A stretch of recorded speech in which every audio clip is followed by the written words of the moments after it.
At 8:47 on a Tuesday morning, Trust Financial died in front of the entire country. ATMs froze. Mobile apps crashed. Transfers vanished in the middle of processing. From Miami to San Diego, every screen showed this cold sentence: service unavailable.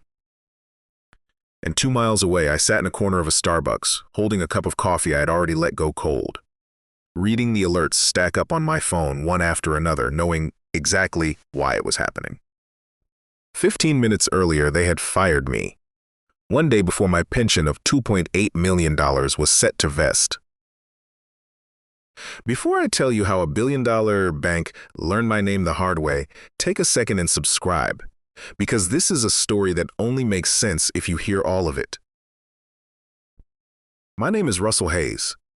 I was 52 years old that morning, and for 28 years, I had been the man behind the digital nervous system of Trust Financial. Every ATM withdrawal, every mobile transfer, every branch login, every billion-dollar movement of money passed through architecture I had designed, repaired, protected, and quietly kept alive, while almost no one knew my name. I was supposed to retire the next day. Not resign, not disappear, retire, with the pension package written into my contract, the one I had earned after nearly 3 decades of holding their entire infrastructure together. $2.8 million, vested at midnight. But Lauren Sloan, the 34-year-old chief executive with a Stanford smile and a boardroom full of shortcuts, decided I was cheaper to erase than to honor. She stood in that glass conference room at 8:30 in the morning, slid one sheet of paper across the table, and told me my role had been dissolved. No thank you speech, no handshake, no apology. Just one sentence. And with that single sentence, she did not only fire an employee, she pulled the architect out from under the foundation. I looked at the letter once. My name, my title, the date, the words effective immediately. For a few seconds, the room was so quiet I could hear the air conditioning humming above the ceiling tiles. Lauren stood across from me, looking at a point just past my shoulder, the way people do when they already know exactly what they have done and do not want to watch it land. I did not argue. I did not slam the table. I did not ask her to reconsider. I simply folded the paper, slid it into the inside pocket of my jacket, and walked to the door. At the scanner, my badge worked one last time. A small beep, a green light.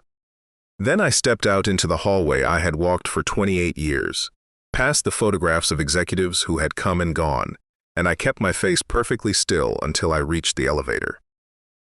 At 8:32 in the morning, they erased my credentials. At 8:47, the system stopped trusting theirs. I joined Trust in 1997, back when digital banking still felt like a risky experiment and most executives treated servers like expensive furniture they were vaguely proud to own. Before that, I had spent 5 years as a Department of Defense contractor, building systems that were not allowed to fail, because when they failed, people did not lose money. They lost something worse. Trust hired me to modernize everything, and I did.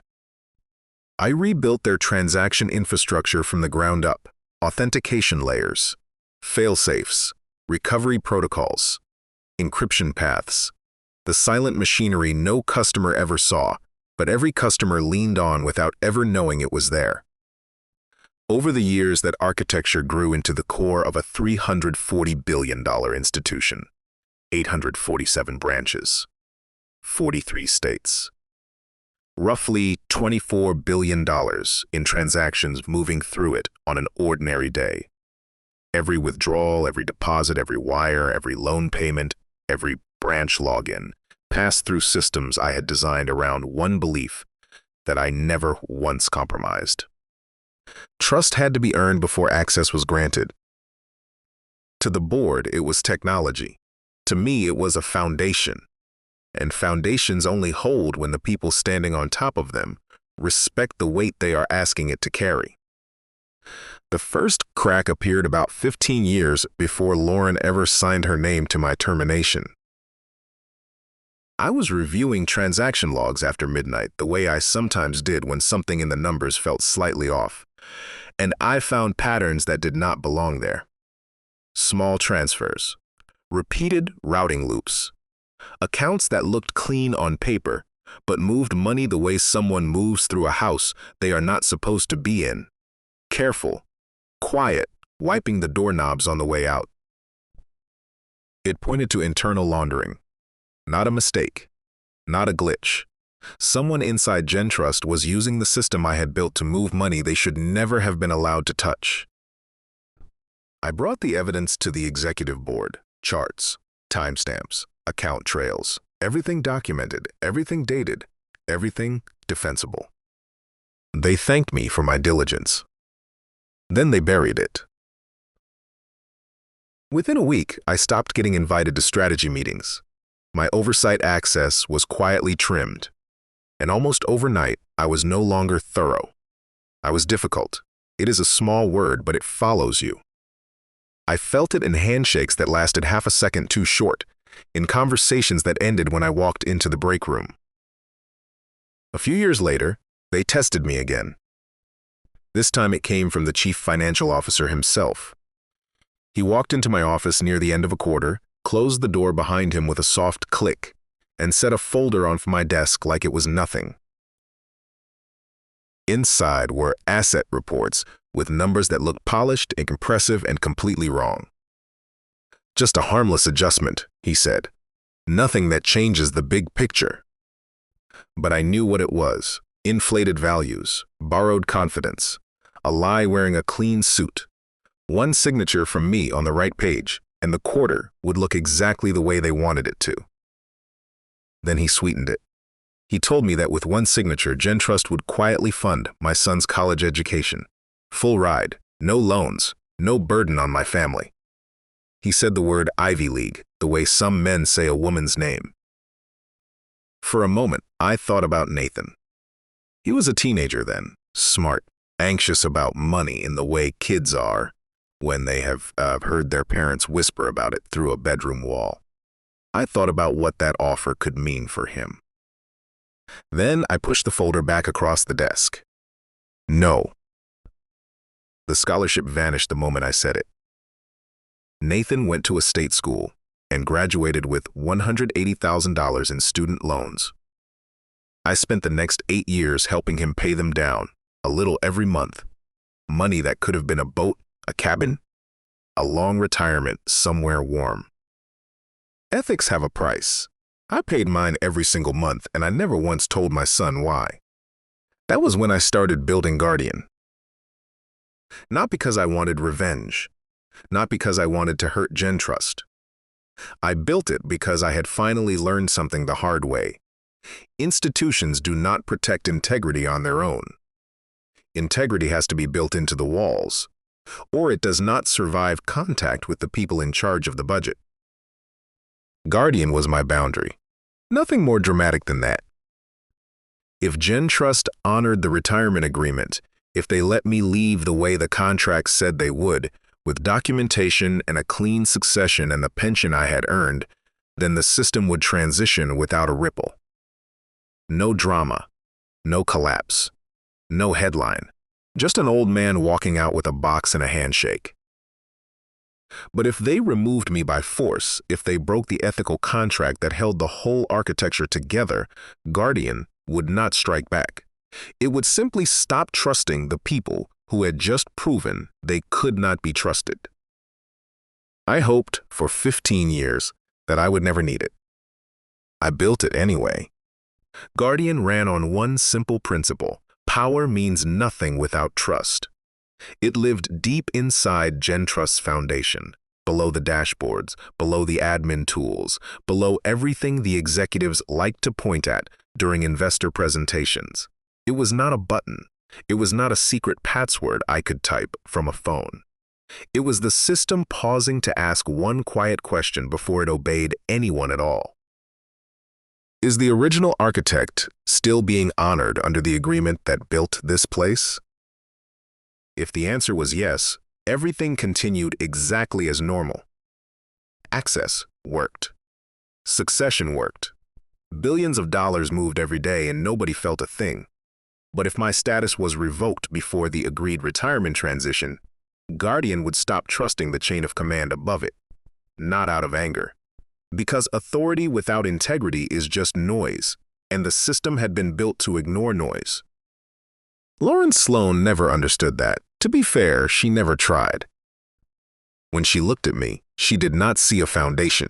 She saw an obstacle. To the press, she was brilliant. Young, polished, disruptive, the new face of digital banking.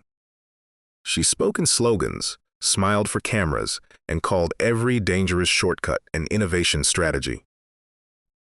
3 years before she fired me, she had actually sat in my office for an entire afternoon, taking careful notes about the transaction pipeline, asking smart questions, nodding at the right places.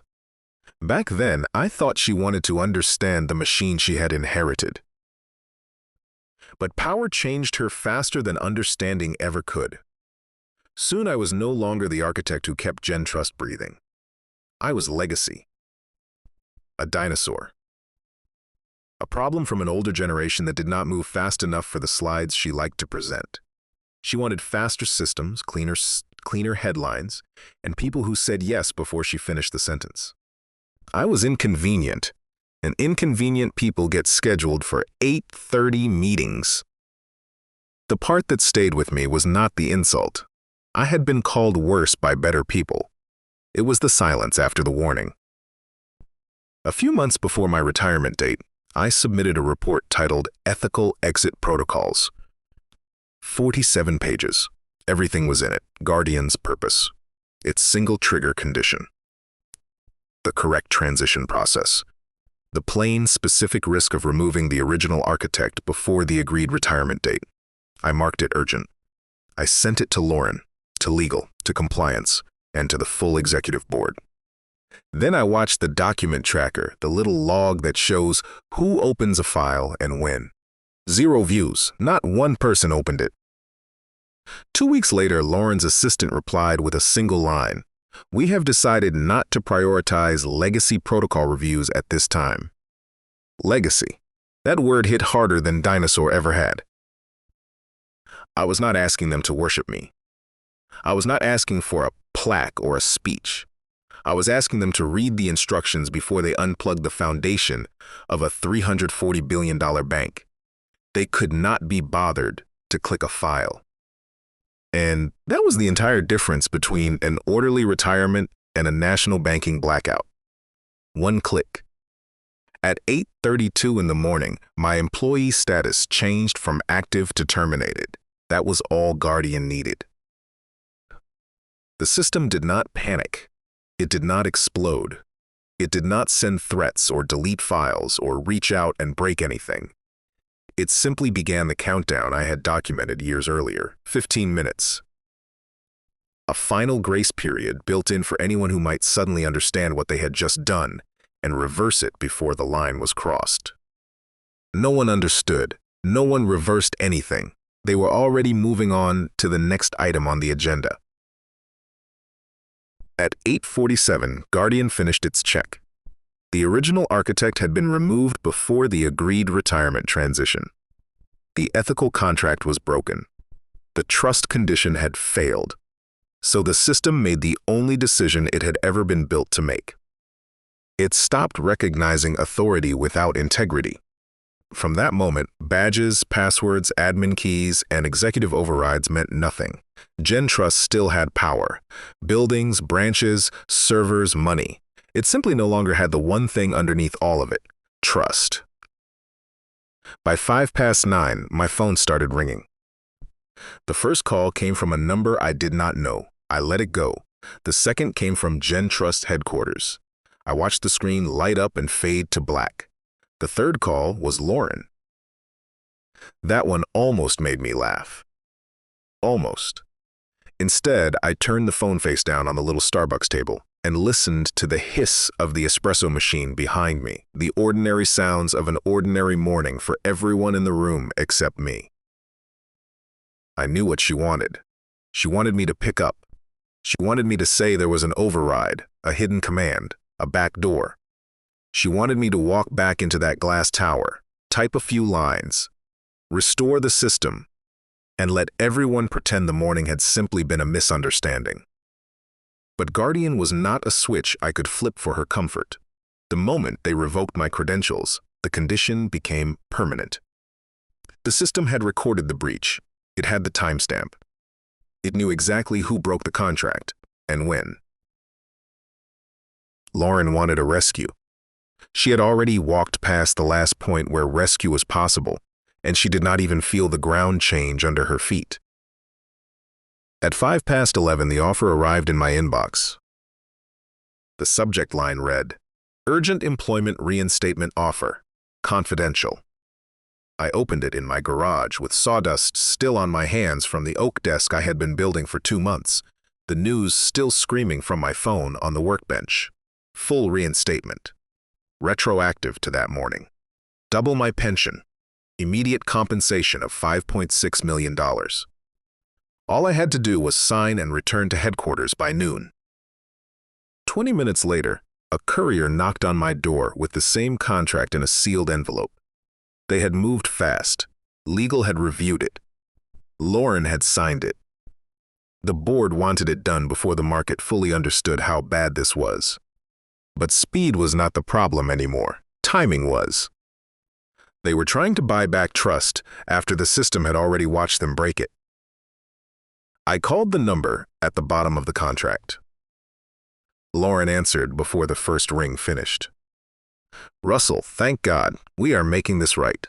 The reinstatement is retroactive. Legal approved everything. Just sign it, come back in, and start the override." I looked at the contract sitting on my workbench, next to a chisel and a coffee ring. "I can't sign this, Lauren." Her voice tightened, every smooth edge gone. "What do you mean you can't?" "I mean it's invalid." "It is not invalid. It is notarized. It restores your status." "No," I said quietly. "It restores my status after you already terminated it. A guardian validates trust at the moment of authentication. At 8:32, you removed me. At 8:47, the condition was met. The window closed. Then reopen it. You can't reopen time." For the first time in the years I had known her, Lauren Sloan had nothing to say. "You want to undo the consequences," I told her, "but the system does not respond to regret. It responds to records, and the record says you broke the contract first." By noon, Gentrust was no longer dealing with an outage. It was dealing with a collapse. 84% of their digital services were still offline. Teller systems looped the same authentication error over and over. Branch employees tried to process transactions by hand, but most of them had only ever seen that done in a training video, years ago, half paying attention. Then the market smelled blood. At 23 past noon, Gentrust stock dropped below $100 a share for the first time in 8 years. Minutes later, it fell another 22%. Trading paused. Analysts who had praised Lauren in the spring now said her name carefully. The way you handle a cracked glass. By the time the circuit breaker hit, $4.7 billion in market value had simply evaporated. All because they tried to save $2.8 million by firing me 1 day early. The math was almost beautiful and completely unforgiving. Inside headquarters, the best engineers Gentrust had left were locked in a war room under fluorescent lights that made everyone look slightly ill. Diane Foster, the lead systems engineer, pulled every senior technician she could find into that room. They tried the emergency admin keys first. Rejected. Then cloned access tokens. Rejected. Then biometric bypasses, recovery scripts. Old override commands, even maintenance protocols I had written years earlier for exactly the kind of disaster they had been told to prepare for and never did. Nothing worked, because Guardian was not blocking a password. It was refusing a broken chain of trust, and there is no script for earning that back in an afternoon. One younger engineer suggested rebuilding the entire core from scratch. Clean code, new authentication, new infrastructure, a fresh start. The estimate came back like a sentence read out in a courtroom. 6 to 8 months, minimum. $400 to $500 million. Nobody spoke for a while after that. For the first time, the people in that room understood that they had not removed an old employee. They had removed the only person who could explain why the building was still standing. By late afternoon, Lauren was no longer running the crisis. She was the crisis. At 4:04, the board summoned her to the executive floor. 7 of the 9 directors were already seated when she walked in. No coffee, no small talk, none of the warm corporate language she was used to swimming in. The head of the audit committee opened a folder, looked straight at her, and said the words that end careers.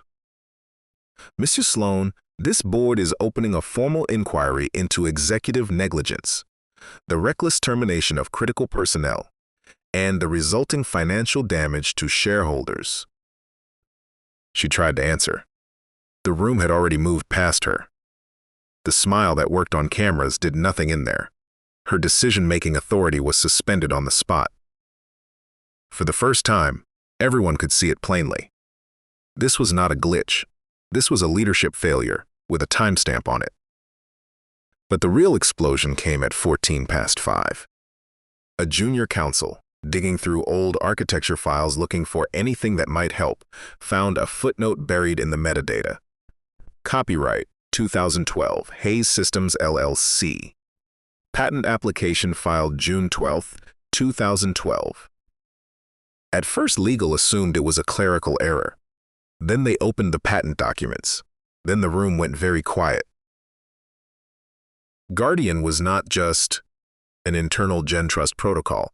It was patented architecture, layered encryption, conditional authentication, behavioral trust validation. The entire framework that kept their billion-dollar transaction system alive had been documented, filed, and legally protected more than a decade earlier under my private company. They had always assumed that because the system lived inside their servers, it belonged to them. They were wrong. GenTrust owned the buildings, the screens, the branches, and the brand. But the conditional trust framework running underneath their most critical systems, the part that actually decided whether to obey, was mine. It always had been. They had simply never read far enough into their own foundation to notice. They had not just fired their architect. They had just discovered they had been living for years inside a house they never truly owned. Outside counsel reviewed the filings within the hour, and their conclusion was brutal. GenTrust could not simply restart Guardian, modify it, or keep using it as if nothing had happened. The license tied to the architecture included an ethical treatment clause. As long as the company honored my retirement transition, the license stayed valid. But they had not honored it. They had terminated me one day before the agreed retirement date. They had revoked my access before any succession. They had broken the exact condition written into the framework they never bothered to read. That meant the license was void, not emotionally, not symbolically, legally. There was no lawsuit I needed to file, no threat I needed to make. The documents had already spoken for me years before any of this, and every word of them was enforceable. At 2:05 that afternoon, I opened a private email account I had not touched in years. The world outside was already calling it sabotage, a cyber attack, a disgruntled employee's revenge. I knew that if I stayed silent, GenTrust would write the story for me, and they had a marketing department and I had a garage. So I wrote my own statement. No anger. No threats, no dramatic accusations, just facts. I had not tampered with GenTrust systems after my termination. I had not deleted files, planted anything, or interfered with their recovery teams. Guardian was a passive contingency, written more than a decade earlier, documented in reports the board had been handed and chose to ignore. Its only trigger was the unethical removal of the original architect before the agreed retirement transition. I ended with a single sentence.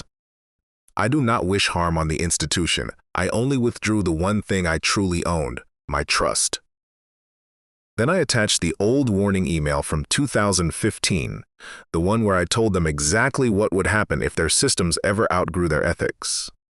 And I hit send. By 3 o'clock, my statement was everywhere. It started inside GenTrust, then moved to the cybersecurity forums, then spread across social media faster than anyone could contain it. Former engineers shared the old warning email. Developers quoted the line about trust. Somebody turned it into a plain black and white graphic with my name printed underneath. I only withdrew the one thing I truly owned, my trust. Within an hour, it had tens of thousands of shares. Some people called me a whistleblower. Others called me reckless. A few said I had held a bank hostage, but the people who actually understood systems knew the truth. This was never about revenge. It was about architecture. Code remembers what people choose to forget, and for once, the system had spoken louder than the executives standing on top of it. By late afternoon, GenTrust's problem was no longer technical. It was human. Customers had been standing in branch lines for hours, watching tellers apologize to faces that grew more frightened by the minute. Rent payments failed, payroll, deposits froze. Mortgage transfers bounced back with cold error messages nobody behind the counter could explain. At first, people were just angry about the outage. Then they read my statement, and the fear changed shape. This was not a random glitch, not a foreign hacker, not a storm taking out a server farm. This was the man who built the system saying, calmly, that the leadership had broken the trust holding it up. One post went viral almost instantly. If their own architect didn't trust them, why should we? That one sentence did more damage than any error code, because banks do not survive on marble floors, on smiling executives, on polished commercials. They survive on belief. And by 4 o'clock, GenTrust was not just losing transactions. It was losing the one currency no bank can ever print: trust. Apex Federal saw the opening before GenTrust could even stop the bleeding. At 4:25, their campaign went live. Stability you can see. Systems you can trust. Built by people who matter. It was cold, it was clean, and it landed perfectly.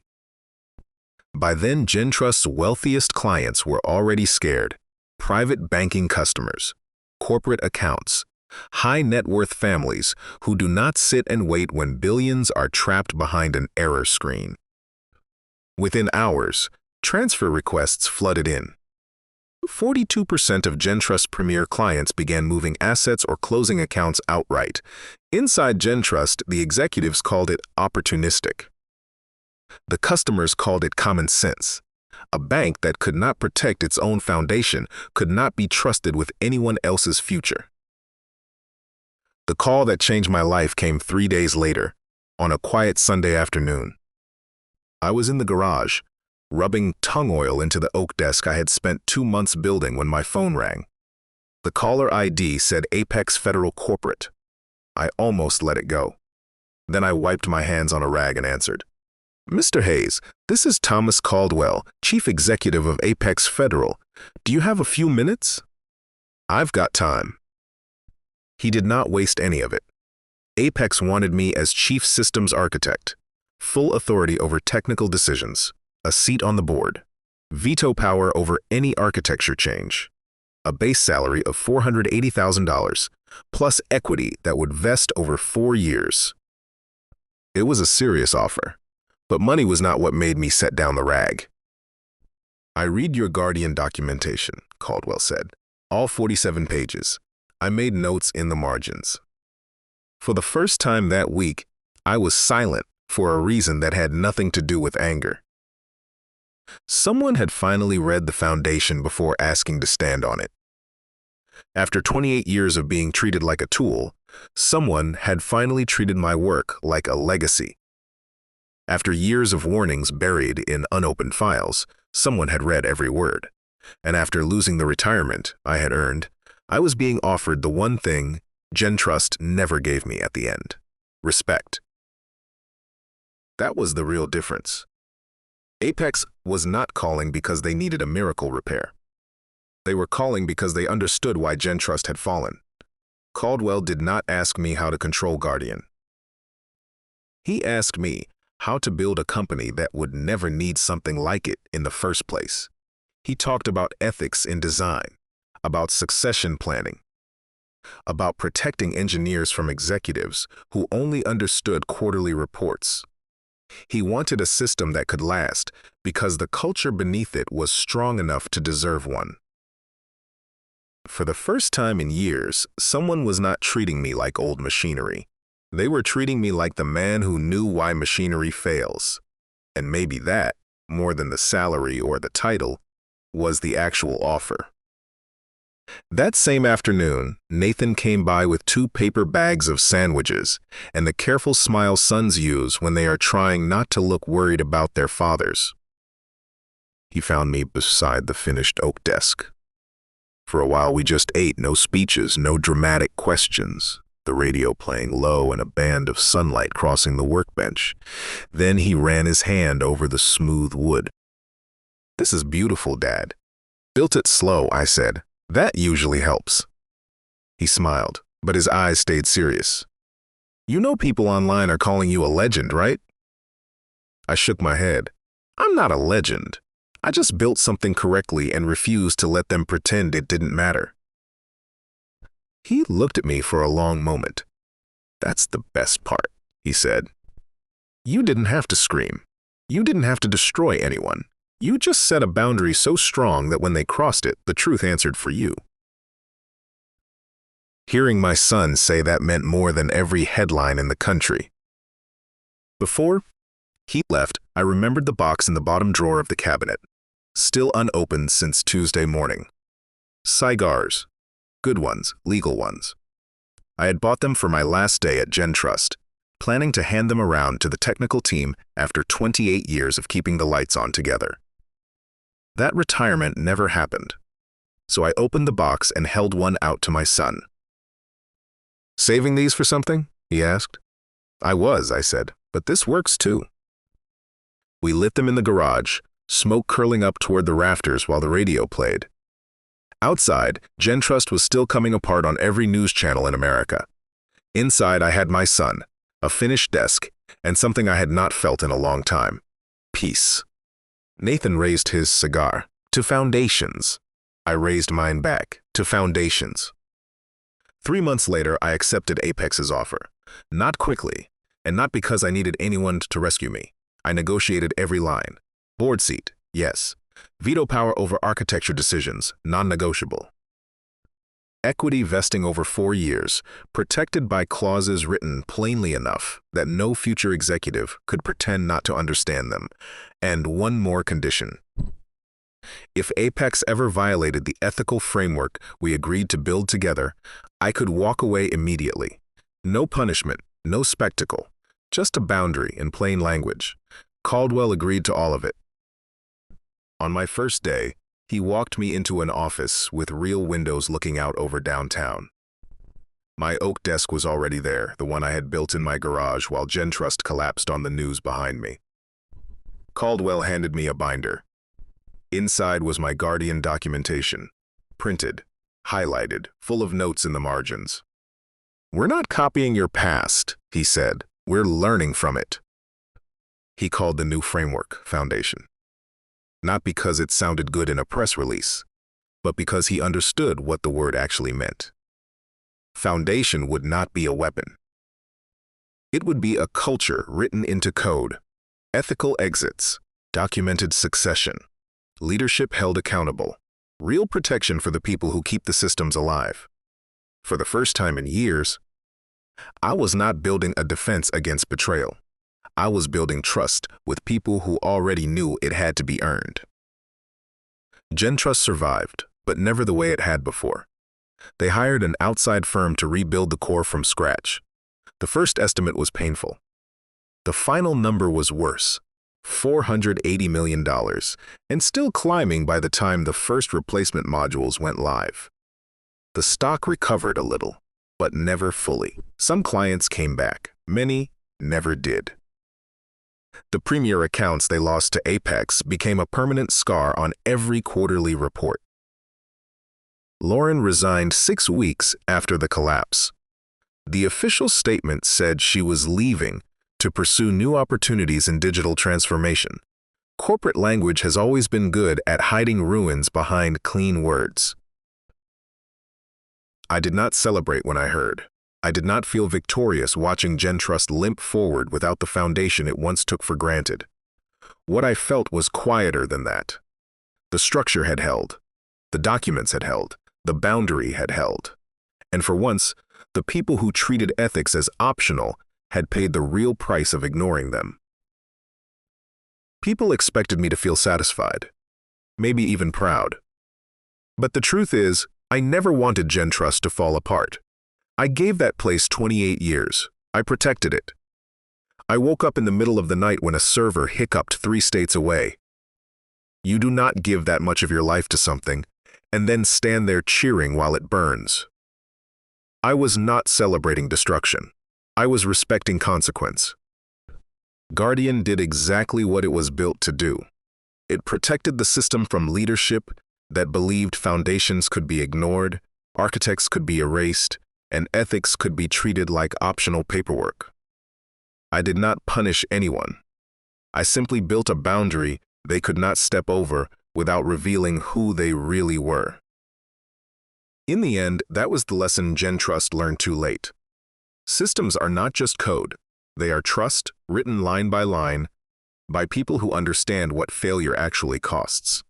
Every password, every transaction, every silent process running behind a screen depends on someone's judgment, someone's patience, someone's refusal to cut corners when nobody is watching. For 28 years, I gave them that. Then they decided the man who built the foundation was easier to erase than to honor. They forgot that buildings do not stand because executives admire the view from the top. They stand because the foundation holds underneath them. And when you betray the foundation, sooner or later, the whole structure tells the truth. So no, I did not get my revenge by destroying anyone. I survived by building something strong enough to remember what people tried to forget. If this story stayed with you, tell me in the comments. Would you have stayed silent and let the truth answer for you? Or would you have walked back in and confronted them in that room? And if you believe betrayal always reveals itself in the end, subscribe and stay for more stories about loyalty, consequence, and the quiet kind of justice that finally brings peace.